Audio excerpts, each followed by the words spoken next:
So you don't want to know what my favorite color is? Oh yes, I absolutely. Oh, do. you If it do comes want to up. know. Okay. Yeah. Yeah. Favorite If color. it comes up naturally. I was gonna say. Which it often does. Favorite color, It often does. birthplace. Yeah. Yeah. Birthday. We're actually planning a birthday party, so we need to know it all. What are you listening to right now? I'm like myself. That's all I ever listen. I never listen to anything else. It's me. Yeah. I'm Yeah. a textbook country music narcissist. You know, like I'm always listening to myself do things. How did I do it? Anyway.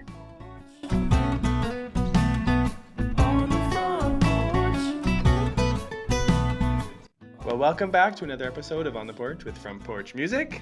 I'm Logan. And I'm Jenna. Today we had a great conversation with Aaron Goodvin, double platinum selling artist, a very charismatic guy. It was very fun to talk to him. We had such a great time listening to his stories. We totally did. He is a multi-CMAB winner, specifically 4 years running for Male Artist of the Year. This year he also took home Single of the Year for Country Dance. We talked quite a bit about Lonely Drum and it's just being the gift that keeps on giving truly. We talked about his new single, Written All Over It. We talked about being a new dad and kind of how he got his feet off the ground in Nashville. And he finally told us what his favorite color was. You'll have to wait to listen to hear what that is. It's riveting. Cliffhanger. So here's our chat with Aaron Goodvin.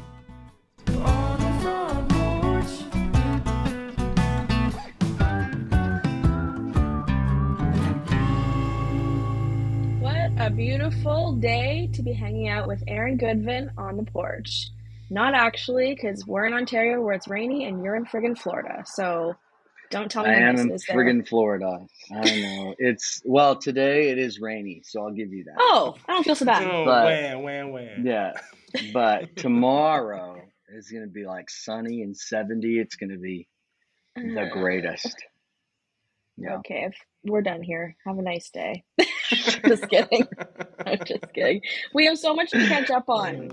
We have not had you on the porch yet for the podcast. So I haven't we been on need the to- porch. We need to go all the way back as if we know nothing about you and get Okay. an intro for all the listeners, your story, which is kind of cool because I have got to hear your story before, so I'll poke and make sure you check off all the cool things. We'll Okay. talk about your brand new single. You also cleaned house at the CMABs this year a little bit, so let's just dive right in. Tell Love it. us Let's do about it. you. Let's go back to Aaron the Goodvin. beginning. Back to the beginning. It was a Tuesday. No, I don't even know if it was a Tuesday. Whenever I start stories, whenever somebody asks me like hey, tell us a story, like I'll start with like something like that. And my wife will be like, this has nothing to do with the story. Like he could just jump to the point and he wants to set it up like it's this grandiose. But you're a thing. storyteller. You're an artist. That's what you do. Yes.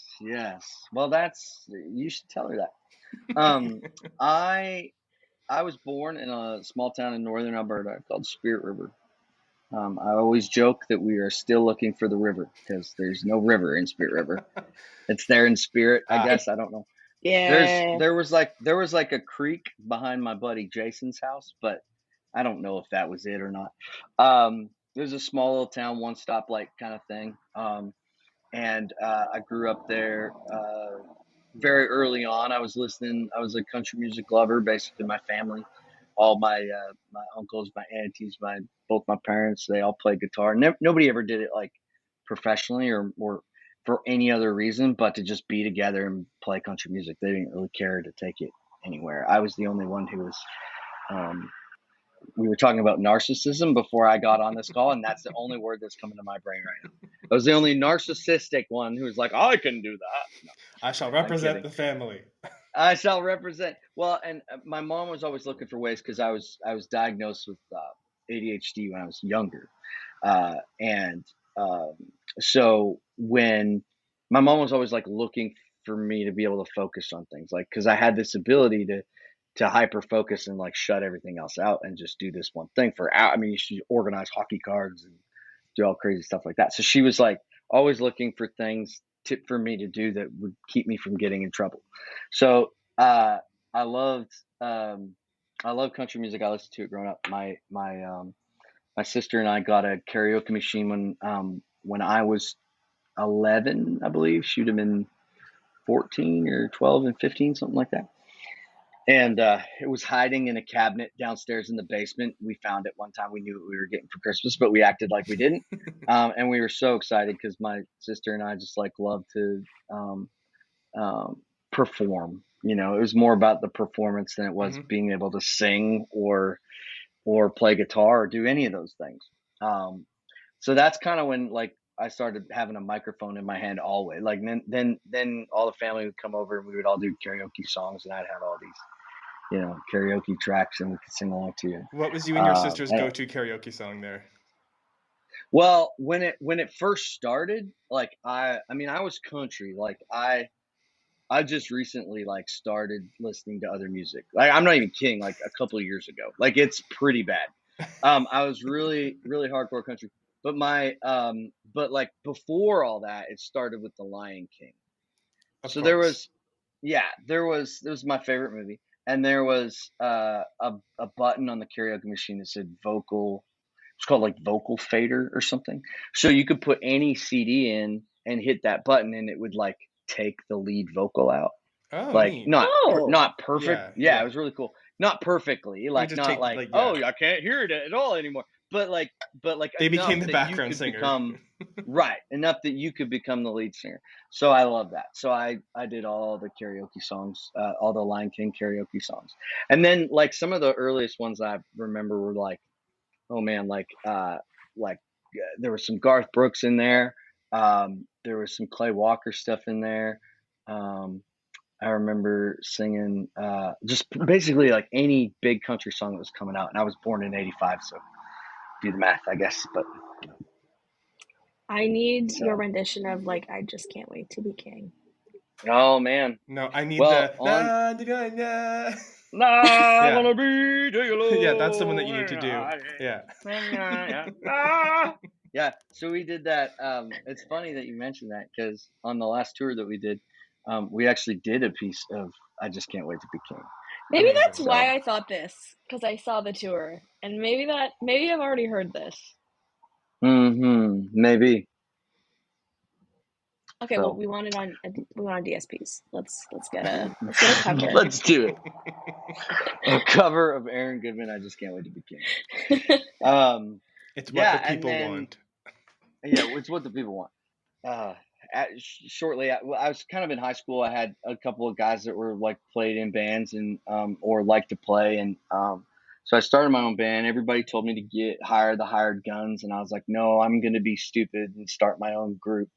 And it was with that there was a lot of challenges, but it was also one of the coolest things because we had like this huge buzz going on. I had moved to St. Albert, just outside of Edmonton. We played a bunch of bars and places from the time I was 18 to about 23. We had that band together. A lot of those guys have gone on to become successful musicians in the Canadian country music industry. Matt McKay, who played for Brett Kissel and Gord Bamford for years, and was my guitar player. He started off as my bass player, but he played too many notes, so we moved him over to guitar. And then, and then we moved, and then Dylan Gillette, who's still kind of doing music, and Ben Bradley, who also played for Kissel. I'm not sure who Ben's playing for now, but some, really great musicians, and we all got our start in my band. It was Aaron, Jake, Goodvin, and Fastlane, and great name, and we did that for years and years and years and years, and then when basically I started making trips to Nashville. In between all that, I was a member of Global Country. Before all that, and Global Country was like a contest, and I got second place, but I entered it like 6 or 7 years in a row, and they just got like tired of me entering it. Like they're like, when are we gonna get rid of this guy? So it was just kind of like it's kind of like a story of my whole life. Like everybody's like, what do you do to be successful? I was like, well, I just didn't go away. Like I just stayed at it, stayed with it. Never stopped trying to get better, never stopped, and there just is no end. And I think even to this day that's true. So then I I was a member of Global Country, as I was saying, and so I had learned a lot about the industry and all that stuff. And they gave me this. They gave me second place, gave me everything the winner got. The winner and I are still friends. We're great friends. But it was really cool to be able to be a part of that. And then once I had that band for a few years, I started making trips to Nashville. I had a guy that showed up into my world named Miles Wilkinson. And Miles was lived in Nashville, and he was up working on a record on a guy named Bobby Cameron. I played this little place in Edmonton that he was just happened to be there that night to see Bobby. Totally missed Bobby, saw me, and was like, "Who is this kid?" Because I think I was 22 or 23 at the time. And basically I started playing my own songs and the whole place went quiet, it was one of those like magical kind of moments that something was happening that was major, and everybody was all kind of there. And there was locals at the bar that even stopped talking. Like, it was a very weird thing. And he was like, "You should come down to Nashville." And I was like, "Sign me up." I crashed my mom's Geo into the back of a Jeep that night because I was so excited, and took the bumper right off. So then I had to save up for my Nashville trip and the bumper. So then I started making trips to Nashville. That band had fallen apart because I was started to spend more and more time there. Then when I started making trips to Nashville, I went back and forth there for about 6 years, and I loved it there. Obviously, like, it has a way of sinking its teeth into you. It's kind of like a beast that but I also struggled a lot in that time that I haven't really been able to admit as much until I got older and realized what the heck was going on. But I think in Nashville, you show up to that town, or this town, I should say, and you're just kind of struggling to, like, see where you fit in, like, if you fit in, how you fit in, what is your role, and nobody gives you that information. You just kind of have to go at it and be like, this is what I do. And it was one of the struggles because I started doing really well as a songwriter before I did what I wanted to do in Nashville, which was, like, be an artist. I moved to Nashville to be an artist. I didn't move to Nashville to write songs, but I think in the industry in Canada, everybody's like, "Oh, he's a really good songwriter," which I think was just a way of saying he can't really sing. And I'm sure that's not true. No, I think it was. Like, so when I was growing up, like, I was a very pitchy singer. Like, I didn't have the chops to sing. I learned how to do all that. But what I loved to do more than anything was be on stage. So I think that kind of fueled everything for me just going forward. So when I was in Nashville, you can imagine that, every night was a party and every day we wrote songs. So it was a lifestyle that I couldn't keep up for very long. But in that,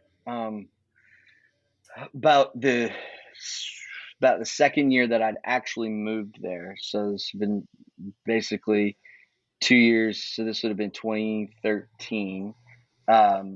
I got a phone call from a guy in Swindell who nobody knew at that time, and Adam Sanders, and they were like, "Dude, Luke just cut our song," meaning Luke Bryan. And I was like, "What?" Like, that was like, I had a migraine on the couch, and my migraine just, like, disappeared. That's so the best so medicine. now every time I get a migraine, I think I'm getting a cut. It's not a healthy relationship with migraine.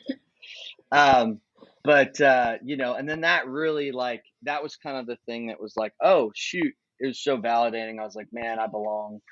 I need to stay here and do this. This is what I'm meant to do.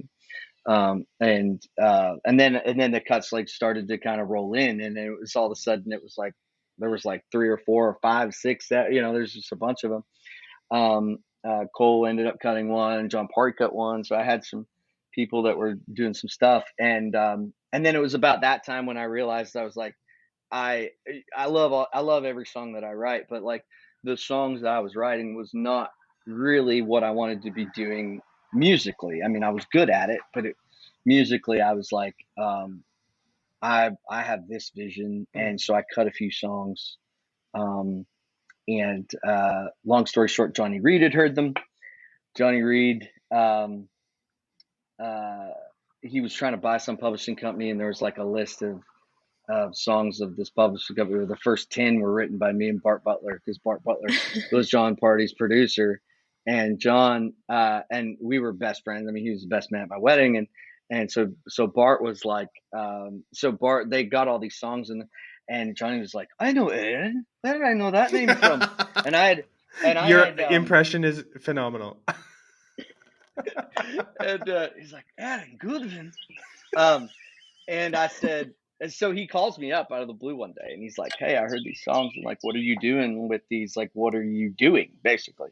And at the time I was just looking for a new manager at that time, and was still trying to fighting artist wise to be known and seen and all that stuff, and not just be a songwriter. And so he had kind of like, he heard 3 songs. He heard Woman in Love, Miss Me Yet, and Lonely Drum. And so those were like, he was like, let me try and bring you some opportunities. And he took a few trips to Toronto, and before I know it, 2 weeks later, I'm hopping on a plane. I go to Toronto. I sign my first record deal. Wow. I meet everybody. They're like, oh, I played some songs for them. They're like, okay, cool. He is a real person. And then they signed me to a deal, and I went on tour with Johnny, and the rest is kind of history. So. This is really funny. I mean, you can't see our side, but like we have a list of like talking points, and you've pretty much just gone through all of them right in order. I'm a genius. I'm a genius. So speaking of Lonely Drum, that song was released. Yeah. I forget when now. That it was a lot. It was like a while ago now, right? 2017. Yeah, that song kind of took off, and it's still kind of doing well. Dude, it is the weirdest thing. Like, I don't like, for a song that was only a hit in Canada. It was nowhere else has it been a hit song. Like on the radio, blah, blah, hit song. It wasn't a number 1 in Canada, which a lot of people think it was. It was not, which is so wild. There was one station, I won't even bring him up because I like him, and he admitted that he made a big boo boo and should have played the song. And then you say, "How you gonna make it up to me?" Yeah, exactly. I think he's played everything since. I don't know that for sure. But he had to. Yeah.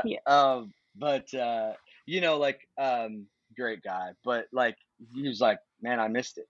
But the whole thing was like, we didn't get the one station, so we had a top 10 record, but it was also like, it went platinum within a year of its release, which I don't think any Canadian has done that in country music for like 25 years. It's some weird, crazy stat. And then it's also gone double platinum since. Wow. What's really crazy is that I own the record out, like excluding Canada. So if it sells in Canada, Warner Music Canada gets that, and that all goes through them. If it sells anywhere else in the world, I see it. Like, I have it up on TuneCore. And so, like, to this day, it still sells 20 copies a week, excluding Canada. So what's wild about it, and that's been consistent for years. So what's wild is like they'll when Darren Mitchell got a hold of it as a line dance, that's when it's sort of like changed that whole thing, because line dances are timeless. Like, they're not something where you need to be on the charts, or you need to be like, if people like a specific song and really like the dance, or vice versa, it ends up becoming pop. Like, to this day, I'll be I just booked, I think we're booking a show out here in like Washington, where I was talking to the guy, and he's like, dude, Lonely Drum is the greatest line dance song we have. Like, it gets requested 3 or 4 times a night. Like, people play. It's just the wildest thing. Like, totally unplanned, wild thing. This feels like a dumb question, but when you wrote it, or when you're writing the song, is there any like inclination that could be picked up for a line dance, and that could become like its own thing? No. Yeah. Never even crossed my mind. I didn't know line. Okay, so when I was growing up, my sister had those like VHS tapes, like learn how to country line dance, right? And like that. So when they were like, oh no, there's a line dance for it, like in my mind, I'm like, okay, cool. Like, who decides that? How does that all work? Who does decide that? Is there like a line dance so commission? Basically, no, it's just like it's like if the choreographer hears a song that they think would make a great dance, and then they write a dance, and then they put the dance out. Like, so this Darren Mitchell guy that did mine, I didn't know who he was, but he just won like another like silver boot award or something for being like the line dance choreographer of the year. And I was like, that's a thing? Yeah. So confused. But it is truly like has been such a gift. And like I mean, even for our touring in the US, like we're these last few years I've kind of been on a mission in the US just to I live there. Like I want to do well where I live, you know, and I want to be able to maybe even sleep in my own bed sometimes, you know, now that I have a little baby at home. It's like, it's like, it's really cool to be able to like go, oh, so I'll phone up some places and be like, you know, I'm Aaron Goodvin. They're like, who? And then I'm like, well, do you know Lonely Drum? Maybe, oh my God, I love that song. Oh, you know. And it's really crazy because like in Canada, it's like, you know, people know it's me and know the song, and here they kind of have to be explained, you know. We just played the Grizzly Rose in Denver, Colorado, which is like one of the hardest places as an artist to get into and play. So like as an up and coming artist, so that has given us so many blessings, you know. And it's just like it's the weirdest, wildest thing. So when somebody brought up line dance, like I was thinking of those old VHS tapes that my sister used to learn how to. Like I didn't know it was a thing, and then over the past few years, it's become like a really big phenomenon. You know, like if you look at line dancing anywhere, even in the U.S., is like that's why people go out on Friday nights now. Like it's not to just hear a band or it's like, no, we're going to line dance. Like it's becoming a bigger and bigger thing. It's wild. That is wild. Where we were talking to Dan Davidson recently too, and he was, what country was it, Logan? Do you remember where he was like, France. They only like country music if, was it France, where they only like it if they can line dance to it, otherwise they have nothing, they don't want anything of it. Yeah, otherwise it's not, they can't understand the lyric. Like what's the point, right? What's the point? Yeah. Right. They're like, man, my favorite story ever. And I think Dan and I've talked about this, but there was, cause I think we've played, I don't know if he played this festival, but I think he played over there, and we've both gone over like to similar places. Like he's going to play, the thing that we just played for Franck in, Santa Susana. Wow. Where is, I wish I could help you here. I keep thinking Italy, but it's not Italy. It's where is Barcelona? Spain. Good Lord. So we just played this place over in Spain. Well, it's really crazy. So when we went over there to do the show for Franck in France, like this was shortly after Lonely Drum was a hit, and we got there for sound check, and sound check is 3:00 in the afternoon. And so we sound check, do some stuff. I look outside, we're like in a tent, right? And I look outside, and all of these people, so it's like the place we played was called the American Tours Festival. So it's literally like France dressing up like Americans in American flags, and they're selling hot dogs, and they're selling hamburgers, and they're like the food, the drinks, like everything is like, it's like what would America, like it's what they think America is, basically. Funny. And then it's really crazy. Like it's, and they're all dressed up. They got like their American flags on, and I was like, that's so weird. strange. So then we do sound check. We get off. I look outside at the tent, and there's probably about 300 to 400 like people just sitting in lawn chairs, right? Just like all in groups, and they're all talking French and saying, I don't know what they're talking about. But I walked out there and I was like, oh, this is kind of strange. Like, what are these? Like, I'm like, are these people like waiting for something? Like, they're literally just in their lawn chairs in a field. Like, there's nothing to do. Like, they're just sitting. I'm like, this is really weird. So we leave. We come back. The opener's on. Opener plays. We go on at like 9:00. Of course, our last song is Lonely Drum. Like, obviously, that's our encore song. You know. I can't remember if we did it as an encore, but you guys, we started playing Lonely Drum, and about halfway through, I look outside of the tent, and all of those people their chairs are folded up and off to the side. They are all line dancing, all of them, 400 people. That's gotta be really cool to see. I'm like that, but that's what they were waiting for. That song, and I was like, you guys waited all day in the heat To line dance for just three to and a like half minutes? just to line dance for 3.5 minutes. Exactly, my thoughts exactly. It was so wild, and so like I've been able to go over there and play quite a bit because of that. Hmm. Because they're like, oh, he's got line dance songs. It's crazy. That's wild. That is so funny. Yeah, Needless to say, Lonely Drum is the gift that keeps on giving. exactly.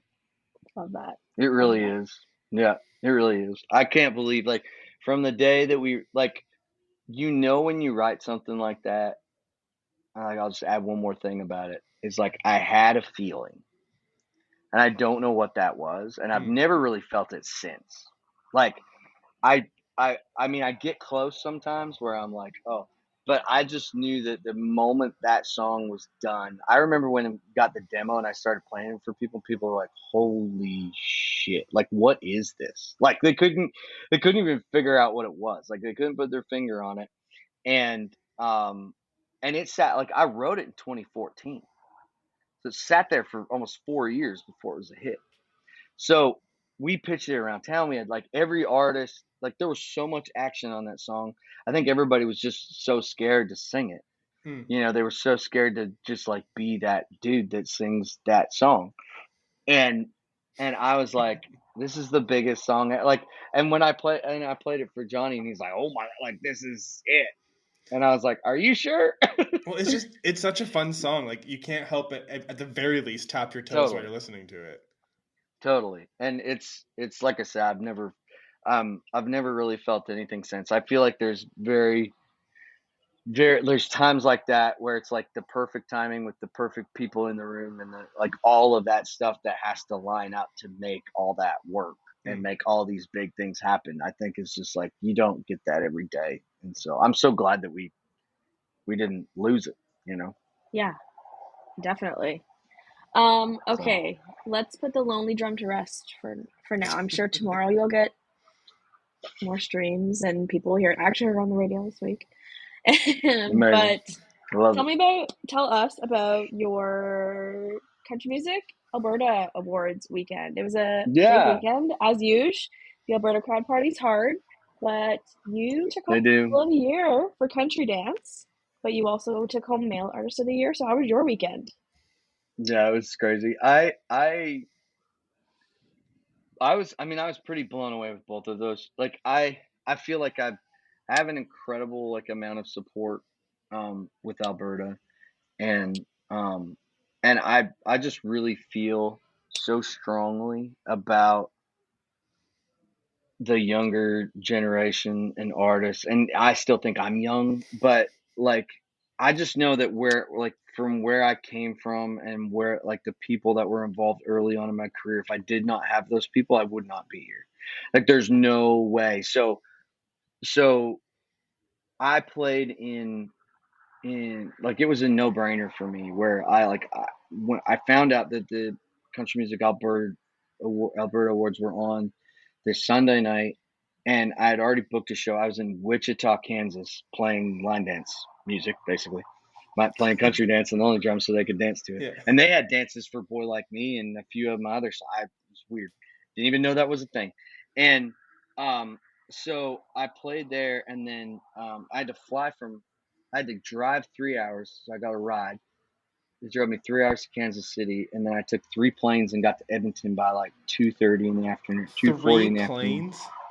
Three planes. It was Jeez. like Kansas to Vancouver, Vancouver to Seattle, Seattle to Edmonton, and that was the only way I could get there in like early enough in the afternoon to like attend. So I literally got off the plane, hopped in the vehicle, went to the hotel, changed, went to red carpet.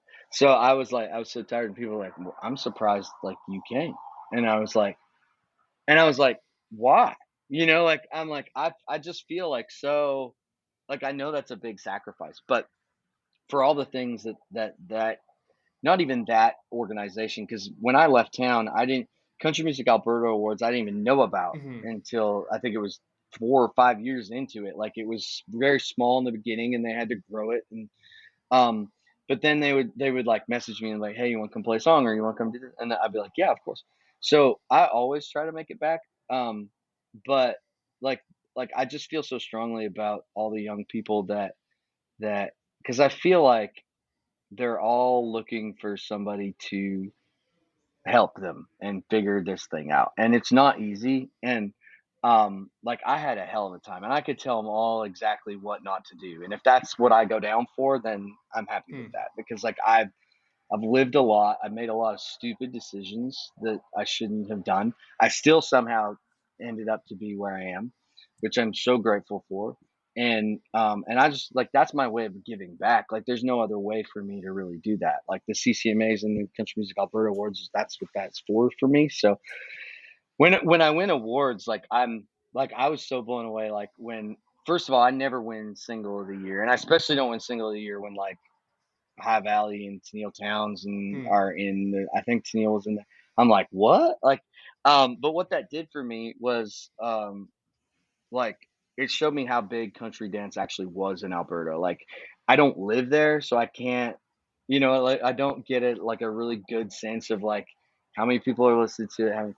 But when I found that, I was like, oh man, that's crazy. And then I went up and forgot to thank everybody, pretty much. And then I got up for artists, and I was like, well, if I win artists, I need to thank all these people. And so I like made like a little list, and then forgot my list. And but I didn't think I was going to win that either, because last year, um, I shared that award with Core Blund, and I've won it now 3 years in a row. Which this is my fourth in a row. And so I thought like last year was like how they were weeding me out. They're like, okay, we'll give him one more, he can split it with Corb, and then we'll just move on, and Aaron can stop winning the Male Artist of the Year. But no, I'm so grateful for everybody that attends those awards and votes for me. I am very humbled by it, and I think I'm just a product of like, just don't stop and just don't give up and just keep going. There's been a ton of challenges here in the past couple of years, and we just keep figuring it out and stay in the game. So that's all you can do, I guess.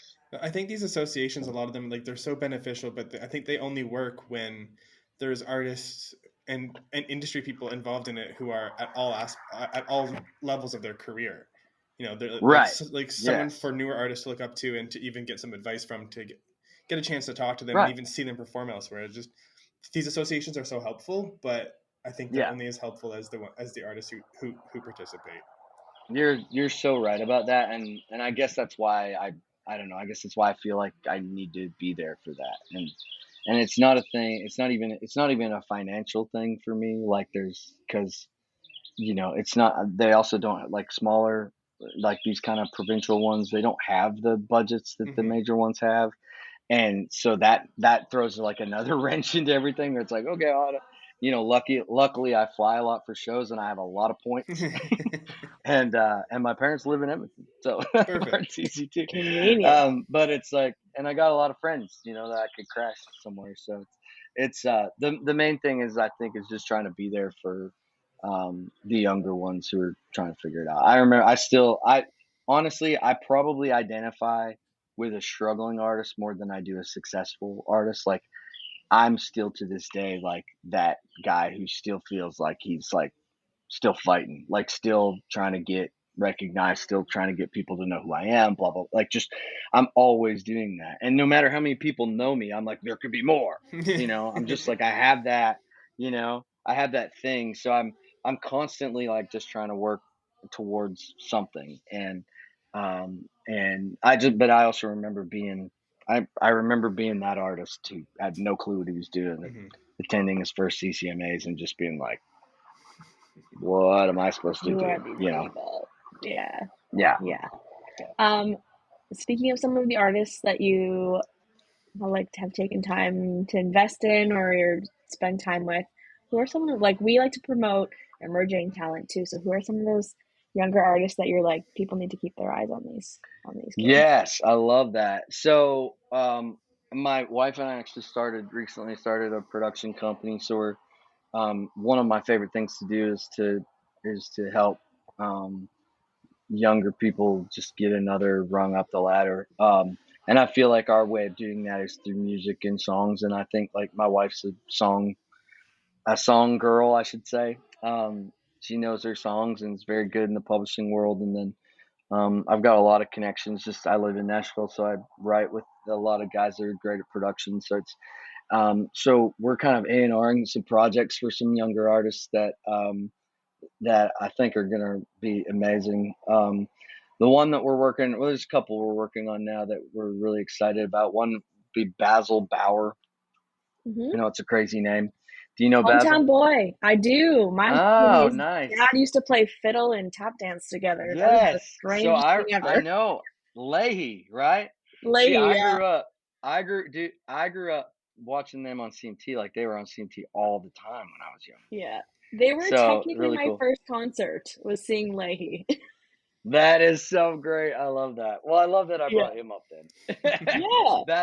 Basil's are really great. He joined us for 5 shows on the when we were in Ontario, maybe a show that you were at. And we started talking to him and his family then and his manager and over that, you know, we sort of decided maybe there's some stuff that we can do together. And so I'm really excited about him. Another one that we've got is a girl named Jordan Pollard, Mm-hmm. who I believe in a big way. Um, and then I work with a guy named Chance Tonk as well, that we're going a completely different direction with. And yeah, so those are some exciting ones that I have right now that I think are going to be really cool. And what I love about where we are in this industry is it's just really, you know, it doesn't matter as much, you know, what your name is or how big you are. Like you can kind of come on the scene and explode. And, you know, my wife and I helped Josh Ross move to town, and we're so happy for his success, you know, and it's like, it's crazy that like, but I never even saw that coming. I'm like, and that, I guess that's my point is like, you just don't know. So I think the idea is like, you put in your best work and you try and help in the biggest way that you can and in the best way that you can. And then all of a sudden amazing things happen, you know, it's incredible. So. That's really exciting. And it's really exciting that it's funny because you say, like, I'm a narcissist and I want to hear, you know, I listen to my own music. I'm listening to me and I want people to hear me. And I think it's funny because you're very invested in the development of young artists, and it's also connected to this like you didn't have it. It didn't just land in your lap. You had to work hard, and there was struggling. And so I think all Yeah. these things come together in a funny way. I think the Yeah. narcissist No, of yourself is very me. it is. Well, I joke about that because like my wife makes the same joke all the time. She's like, when you listen to yourself again. But who's your favorite artist? but Me, of course. Me. I'm pretty good. It sounds bad, but it's so true. But like I'm constant, like I feel like, and I use the term working, like I don't really feel like this is work, but like I'm always trying to make my songs better, and or anything I've worked on, I'm trying to upgrade stuff all the time. So in order for me to do that, I have to listen to it. So it's kind of like this relationship where I'm constantly doing that. But yeah, but I am a big fan of helping others, and I haven't been as much of a fan of that in the past, and I feel like it's served me better in my life to help others, and it's definitely more rewarding to help others, and I feel like that's kind of why we're all on this earth anyway. Is we need to be a lot more. I think when I start isolating, that's when you have to start worrying about Aaron Goodvin and his state of mind. So I'm always trying to talk to people every day, and I wasn't like that when I was younger. I was ADD, but I also I like to isolate, you know. It's probably why I don't drink alcohol anymore, because that combination does not work very well for me. So good call. Stay it's healthy. yeah. So yeah, exactly. So let's move on to talking about your new single, Written All Over It. Tell us a bit about that. It came out a couple weeks ago. Yeah. We're so pumped. I just posted a video of me and my daughter dancing to it. It's quite cute. Oh Oops. yeah, Oh my God. so great. We're really excited about it. I wrote the song with Philip Lamons. Philip is he writes a lot. He's got like a lot of Lee Bryce cuts and stuff like that. And I'm a fan of Lee. Like I like a lot of Lee's stuff. So when Philip ended up on my books one, I don't even know who hooked us up or how that. Sometimes I don't even know who has access to my calendar and who's hooking these things up. I have no idea. But I showed up that day and he was there, so that was good. And we just hit it off. Like Philip's a really cool guy. He's just started his artist career. He's 60 some years old. I think Lee produced his record. Love that. He is one of the coolest guys that you'll ever meet. He's just like this. It's just such an amazing human in the way his mind works, and horrible at texting, horrible at emails, but really good on all that other stuff, The important on stuff. that spiritual stuff. But so he got in the room and he started playing this thing. He's like, I got this title written all over it. And I was like, oh, I love that. And we basically just like started writing it. And I tried to, it came out sounding very Blake to me. Like it kind of reminds me of like a Blake Shelton thing, just a feel good kind of tempo. And it's so much fun to play live. We started playing it live a few weeks ago. People are loving it. And I'm trying to do more songs that'll fit really well with the live show, since that's kind of what I'm really all about anyway. I love playing live, so if I can get out there and have songs like written all over it, then I'm gonna be happy. Before we let you go, we want to know, you're a new dad. Your daughter is so freaking cute. What's like the new dad life? Yeah. Managing being a dude working, lots of going on, but also being a girl dad. I'm so amazed at, like, there's a few things. First of all, the whole birthing thing, like that shit is crazy. Crazy. It's magic. I am it's so magical. It's the closest thing to like, I'm like, what just happened? I mean, I could be at a Predators game 7, like final, like going for the cup, and Forsberg could score, and I wouldn't be as like blown away as what I just, like that thing I just witnessed. Like I'm like, I don't even know how to explain it. It was the craziest thing. Second of all, it's like there's no amount of preparation. The other thing that blows my mind is there's no amount of preparation, like getting ready for the baby to come. You could read all these books, you could do all this stuff. Until you're in it and it's happening, you don't even know what you're capable of. And then you find out that you're capable, not only capable, but you can actually do it. It's crazy to me, because like I've just never, I think for a lot of years I was scared of that, because it was like, how do you even be a dad? Like, how do you even be a good dad? Like, I don't even know what that means. I can really take care of myself, let alone another human. Like, right. What the hell? Yeah, exactly. And then it's like, and then I got to do all the things that I used to doing. And then I got to pile that on top, having a baby on top of all that and doing all that. There was 1 or 2 days where I was really stressed. The rest have been like just the most amazing thing. It's like, V's like, can you get up? And I'm like, yeah, I can. It's weird. I don't want to, but I do it, and I'm fine with it. And it's like, so it's really crazy how it changes you, and in a lot of ways, I'm more busy than I ever was, just with my own career, with my own things. Like, I'm doing 10 times more than I did before she came along. I don't know how. It's like, it's just all these, it's all this God, I let it all go, and God takes care of it. And I just go, okay, good. I just go, okay, what would you have me do next? Because that's what I want to do. Whatever that is, that's what I want to do. So it's, it's been the best. She is, I don't know why she has all that hair. I have none. My wife has lots, but I have none. And she's got so much hair, and she's just the best. Like, we just love her so much. She's just the cutest little thing. And, we just love her. I don't know how to explain it. It's just it's the coolest. It's by far the coolest thing I've ever done, was have her. So it's really cool to watch you talk about it. For everyone listening, you can't see this, but Aaron just has a big giant smile on his face. The grin from you. Yeah, she's so great. I just love her. She's the best. I love it. It's really crazy. Like I used to, like one of the biggest changes was like like I love being on the road. Like I love every aspect of being on the road. Like there's a lot of artists out there that hate it. They're like they don't want to be on a bus. They don't want to be, and I'm like, no, let's go. Like we got songs to play and people to play them for, and all that stuff. And like that's my thing where I'm just so focused on that.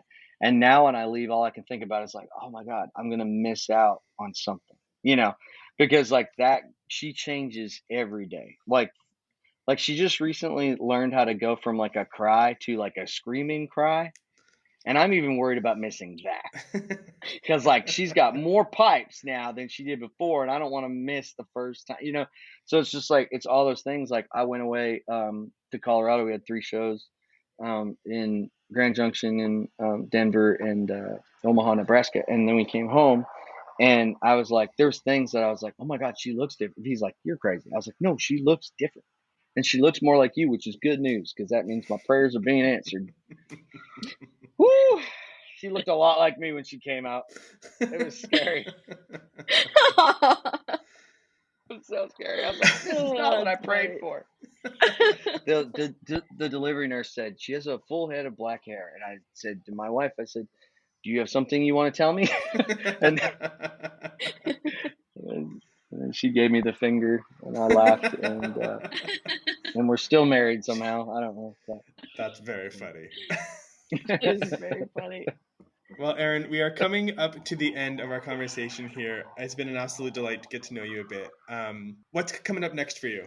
Yeah, we're just doing everything all the time. It feels like I've got a new record that I'm working on that I'm really excited about. I'm on a smaller label now. It's distributed by Warner Music Canada. The label's called Sakamoto Music, which is kind of a branch off my agency, the people that book my shows, in an effort to just make sure that I still had music coming out in the market. And so we it has challenges, but in some ways it's cooler than ever. And I feel like I'm really excited about, like I love Written All Over It. I'm so excited about what I have coming out after it. We already have a couple songs. I think we'll probably put out an EP or maybe if I record more, maybe a longer one, but towards this fall. But like, I'm so excited about the music I'm writing. I think it's I say this every time, but I feel like it's just my bet. Like, I feel like it just keeps getting better and better. And I get to know myself a lot more over this past little while and going through COVID and kind of songs that reflect that time. And then just like so I'm pumped about the music, and then we're playing as many shows as we can. So make sure, I always tell people to continue to check the website and or Instagram, Facebook, and all that, because that's where you're gonna hear where we're playing next. And anytime we get a show, we're excited. We get it up as soon as we possibly can, tell everybody about it. So yeah, it's just been amazing. We're kind of rocking in Canada and the US on the touring schedule this year. So we're kind of adding new stuff all the time, and it's all really fun stuff. It's all really exciting. So love it. Before we let you go, you still haven't answered what your favorite color is. It's red. Red is my favorite color. Oh, there, now we can go. Thank you so much, Aaron. God, I love it. Thanks for hanging out with us, and we will see you. You guys are awesome. Time. Thanks for having me. I appreciate you guys. Thanks for listening to another episode of On the Porch with Front Porch Music. We're so lucky to be able to chat with artists and make episodes like this one. If you like the podcast, remember to rate and review us, and subscribe so you don't miss an episode. It's the easiest way to support the show. Remember to check out frontporchmusic.ca to keep up with new music releases, exclusive artist interviews, and more. We'll catch you again on the porch in a couple of weeks. On the Porch is hosted by Logan Miller and Jenna Weiser, and produced and edited by Jason Saunders. That's me. Our theme song was written, produced, and performed by Owen Wrigley.